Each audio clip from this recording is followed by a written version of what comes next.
Bonjour à tous, je m'appelle Alizé Loiseau, je suis ici avec nos partenaires, la coopérative Noriap et le semencier RAGT pour vous présenter notre projet de plateforme Secure Colza. Les conditions d'implantation du colza sont de plus en plus difficiles pour les agriculteurs entre les phénomènes de sécheresse estivale et les attaques de ravageurs à l'automne. En 3 ans, on a eu une chute drastique des surfaces de colza en France. AgroSolutions a mis au point au printemps dernier un protocole. L'objectif, c'est d'apporter des solutions aux agriculteurs en identifiant les stratégies d'implantation les plus adaptées au niveau rentabilité et marge pour l'agriculteur, pour montrer aussi les différentes possibilités en fonction de la plage de semis dans la région. Le colza est une tête de rotation essentielle des assolements. Le colza est également une culture qui couvre le plus longtemps le sol, soit entre 10 et 11 mois.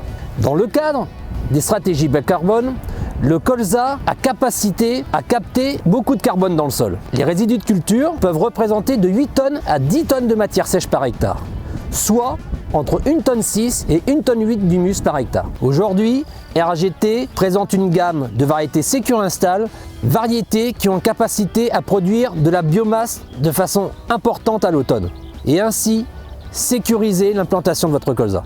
Plus de biomasse permettra également d'avoir une meilleure capacité d'évitement face aux pressions larvaires d'insectes à l'automne. Nous avons testé 3 leviers dans ces essais. Le premier, la date de semis. Le deuxième, la fertilisation PK localisée sur le rayon. Les troisièmes, les plants de campagne. Parmi les objectifs de cet essai, il y a l'objectif d'obtenir un colza à 6 feuilles au 20 septembre. Un colza à 6 feuilles au 20 septembre saura lutter seul contre les altises adultes. Un petit colza à ce stade-là nécessitera une intervention chimique contre les altises. Donc parmi les effets les plus marquants, il y a l'effet de la date de semis sur l'infestation en larves d'altise par pied de colza. Et donc nous avons remarqué que les dates de semis extrêmes, donc soit la première du 7 août, soit la dernière du 14 septembre, sont moins infestées en larves d'altise par pied, donc en moyenne environ une larve d'altise par pied, alors que les semis intermédiaires du 24 août et du 3 septembre ont une infestation en larves d'altise de l'ordre de 3 à 4 larves par pied. Les colzas associés sont une pratique qui se vulgarise.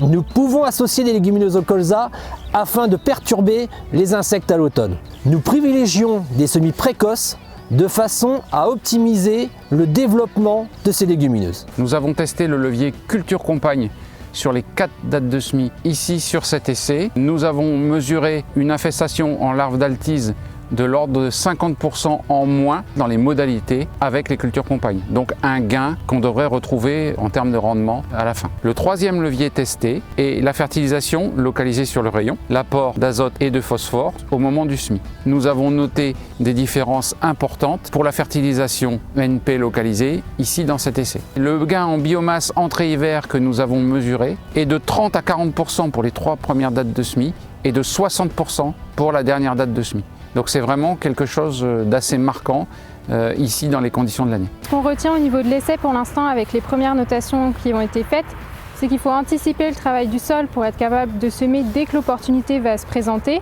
que les plantes associées elles présentent un intérêt mais beaucoup moins pour les semis tardifs parce qu'elles n'ont pas le temps de se développer et que par contre, quelle que soit la date de semis, la fertilisation starter est très importante.